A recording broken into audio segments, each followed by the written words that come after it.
around 50% of people will start to work out, fail within the first 6 months. This is according to Knwo. You have to make the decision of whether you want to be that person or not. And we're going to discuss how you can do that. Here are 5 things that you need to know if you're starting your fitness journey and if you're turning your life around. Number 1 is consistency and mindset. Number 2 is failure and grace. Number 3 is research and trying out. Number 4 is recovery and sleep. Number 5 is your self-image. So if you made it this far in your journey, I just want to say congratulations. This is the beginning. You've made a decision to change your life around. And if you're watching this video, it means that you have some sort of intention. You have an intention to turn the way the pattern of your life goes, the way your self-image is, the way your discipline is. And if you just don't want to live being a certain way how you used to be and you want to make a change, this video is exactly for you. So I want you to watch this whole video all the way through to the end. I will be explaining my experience, and I'll be giving you a lot of things, very important things that will make you sustainable and help you to keep consistent in your fitness journey. So the first one that I mentioned was changing your mindset for consistency. So when it comes to working out and you're just starting out and you're lazy, you're unfit, you don't eat right, you don't sleep right, it may feel really, really painful and violent to actually make this change. It will really be challenging. So the way you need to look at it is that you have to change your mindset. That's how you're going to be sustainable. That's how you're going to live a healthy, consistent lifestyle. That's how you're going to remain being fit and being healthy and being strong. Whatever your goals are, the first thing that you need to change is your mindset. So by changing your mindset, you have to change it from the failing mindset of trying out, dropping, trying out. If you try out fitness and you fail, the thing that's going to make the difference is if you continue and you try again, you get up again, you be consistent. So the way I made the change, I never did the way of I'm going to train, and I'm going to fail and I miss a day and then just forget about it, it's not for me. No. The difference is you have to set it in your schedule and set it in your mindset that it's part of your lifestyle.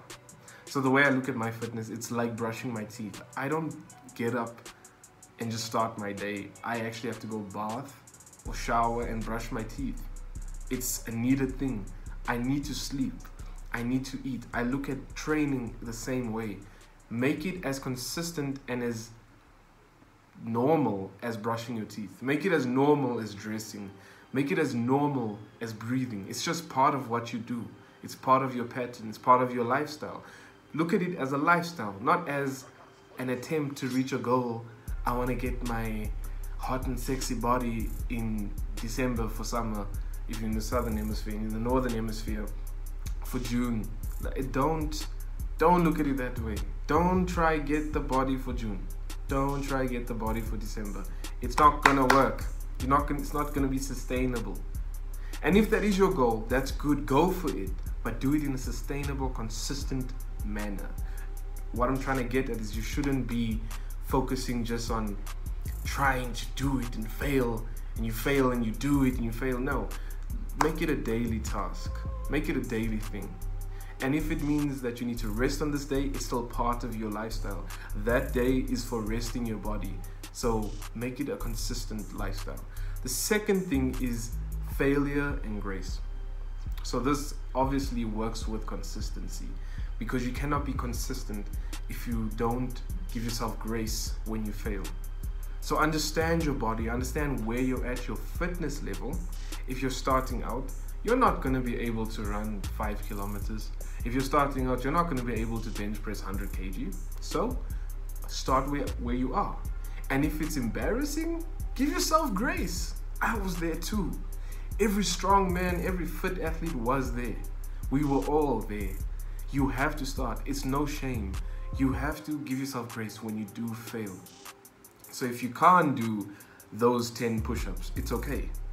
Do 2 push-ups. Do 5 push-ups. And if you can't do that kind of push-up, like a proper full push-up, do the knee push-up, do the wall push-up. Give yourself grace when you do fail. I remember when I was about 16 years old, I changed my life. I made a video, actually, you can click over here. I talk about how I went from 110 kg at 11 years old to down to 60 or 70 kg at 16 years old, and all the way up to 95, which is where I'm at now, at my perfect weight for my body type. So in this video, I talk about my journey. There was a moment when I was 16 and I was pushing myself so hard, I was so determined, and I was trying to do this plank, right? I got in the plank position. I was in 5 days of this intense routine that I made. I was planking and my lower back was in such pain, and it was so sore. And this is the part where the change happens, is there where the pain is, where you need to push forward or you fail. That is where, when it comes to training, that is the sweet spot. That is the sweet spot of understanding yourself and moving forward. So I was training and I pushed myself so hard, I started crying. I actually started crying. Tears rolled down my face, and I realized I was actually being hard on my own body. I was being hard on myself, on my emotions, because I was pushing myself so hard, such pain, just to get it done every day, that I never knew I need to rest. So if I fail, I learned there, I need to give myself grace and understand that, you know what, it's okay.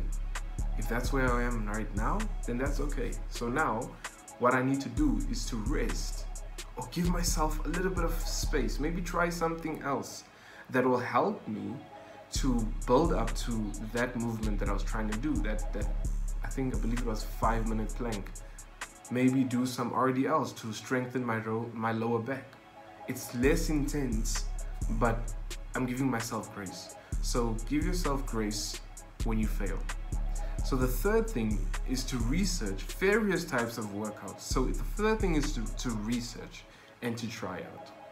There are many programs on the internet that will tell you what to do, and it will definitely get you a six-pack, or it will definitely get you really, really buffed up and huge, and it will definitely make you just like that guy or that girl that you see. It's not going to work for you. Doesn't necessarily mean it's going to work for your body type, for your stature, for the type of goals that you have. Don't just take hook, line, and sinker what everyone tells you on the internet. This is what I did. I researched and tried out several things, and I came to find out what actually works for me. So remember, this goes back to the consistency, sustainability thing. I researched and I never rushed into, I want to get this body. I did go through those phases, but I learned at a certain point that actually I need to try out things that work for me. So for my body type, I'll give you an example.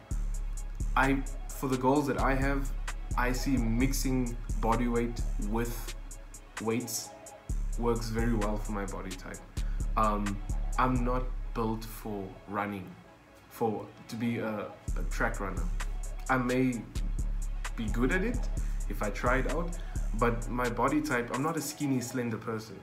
I'm a more stronger, built, wider person. So for my body type, I learned that certain exercises work better for me, and certain routines give me the highest results versus what would work for other people. So you have to research various types of programs. You have to actually learn about what you're getting into. Research, expose yourself to these things, and try it out. Don't rush it. Try it out so you can learn about yourself and you can see where you're going. But don't be all over the place even though you're trying out. Be consistent and add something new. Be consistent with something and add something new. The next week your body is going to get bored, or within a month your body is going to get bored. That's where you need to research. Your body is going to stop getting results. It's going to stop growing. It's going to stop having that pump that you want. It's going to stop having that shape, because your muscles sort of got used to this and it's kind of boring now for your body. So it's important for you to research and try out new things in your new programs. So I remember when I was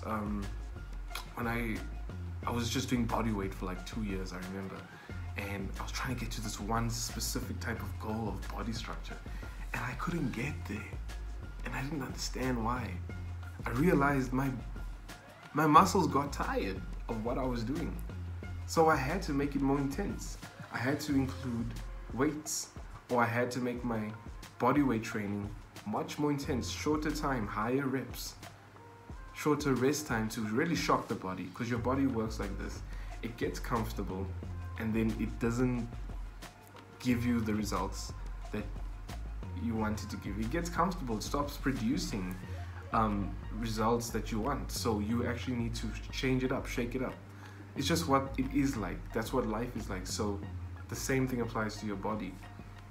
Research and try out new things. The next thing is recovery and sleep. And I did not know this when I started working out. And this was crazy. I started running up this hill that I live on. It's a very steep hill. And I was 110 kg. Can you imagine? And I was so determined, I'm gonna lose weight. And I told myself, if I can run up this hill for the whole week, every day, 10 rounds up this hill. I did it. I can't believe I did it. I actually hurt myself and I can't believe that I did it. But I was so determined that I did. I didn't realize that my legs haven't recovered. And as I took my steps up the steep hill, I could feel in my thighs, the very muscle fibers were torn. I could feel as if they were separated, and every time I flexed them when I pushed up the hill, I felt like it was a broken web of muscle. I didn't know I need to rest and recover, and I didn't know that I have to have protein, and I didn't know how much protein I need to have. So rest and recovery is very important. It's the most important thing when it comes to giving your results, because you've torn your muscles down after training. Now your body has to now give you the results. So it has to start cooking. So you have to, after training, what I usually do for my goals is, before training I have a pre-workout, or if I don't have access to pre-workout, I'll buy like an energy drink, or there are these sachets with energy boosting powder thingies. So I would use that before I train, and after I train I would have a protein bar if I don't have a protein shake to recover my muscles. Remember to also stretch. That is part of recovery. After training you should stretch, because your muscles are so tight and so tired that blood is not flowing through it as it should be, because there's so much tension. But now when you stretch, you start to loosen the muscles. And if you massage the muscles, even better, because now you're encouraging blood to flow through the muscles. Now when you massage the muscle, it encourages the blood to flow into the muscles and then build the muscles with the proteins and the oils and everything that helps you, the amino acids, everything that recovers your joints, that go into your bones, go into your muscles. It's important to sleep enough. So sleep 8 hours, get 8 hours of sleep every single night. That is what recovers you. That's a healthy standard for recovery for your muscles. And if you're able to rest after training, even better, because your recovery will be faster. So if you're able to put in like a nap, let's say an hour's nap or half an hour's nap, if you can't do that, your body will naturally recover faster and you will feel a sense of peace. And as a result, when you recover, your hormonal levels change. Your testosterone levels rise and they balance. The hormones balance, and it gives you a sense of relaxation, and it releases endorphins. That's a result of exercising. It releases endorphins and you start gaining confidence in yourself. And when you look in the mirror after training, after being consistent, you'll realize, whoa, something's changing here. And you're gonna realize, wow, this is the hard work I've put in. So recovery and sleep is where the change happens. You may apply things when you work out, but when you recover and sleep, that is where the change is really taking place. So the fifth and final thing is, do not try to achieve the appearance of someone else. Do not try to do that, because then you'll be suffering from body dysmorphia disorder. They call it BDD, I believe.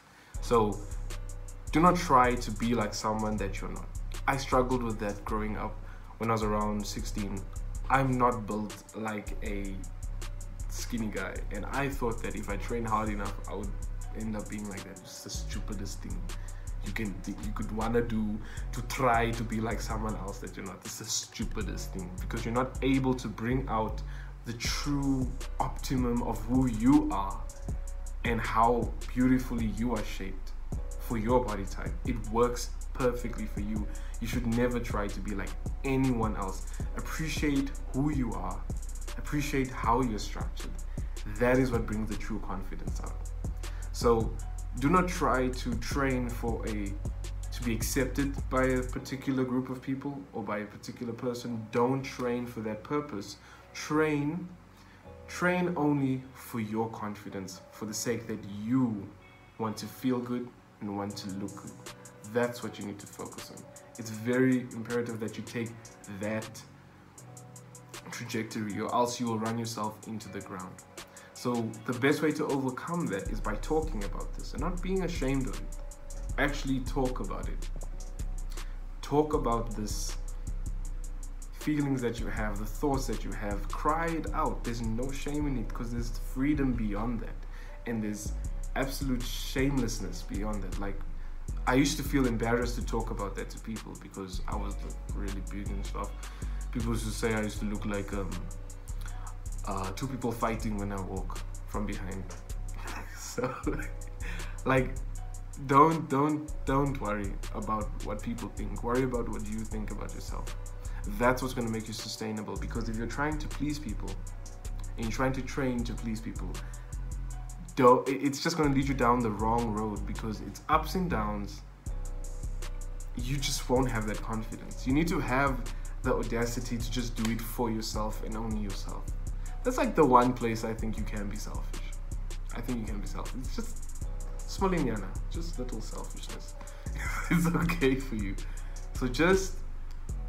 So be consistent, and it'll show you your results. But do it for yourself. Don't do it to look like someone that you're not made to be like. Do it for yourself. Do it for your goals. Do it for your goals. You can do anything that you want to. You can become an Olympic champion. You can become a sprinter. You can become a soccer player. You can become a tennis player. Whatever you want to become. A swimmer, a skydiver, a F1 driver. You can do it. You absolutely can. If you put your mind to it, I believe that you can. I really do, because I've seen myself go through that process from a point of dry bones and lots of fat. I've seen the change. Being consistent is where the change happens. So I hope that you found this video really beneficial. And if you love this video, please like and comment and subscribe, because I'll be posting a lot more of this content that will help you in your fitness journey, your mental journey, with self-discipline. All of these things I cover on my channel, so you can hit the subscribe button, and I'll see you in the next video. Have a great day, and let's get this.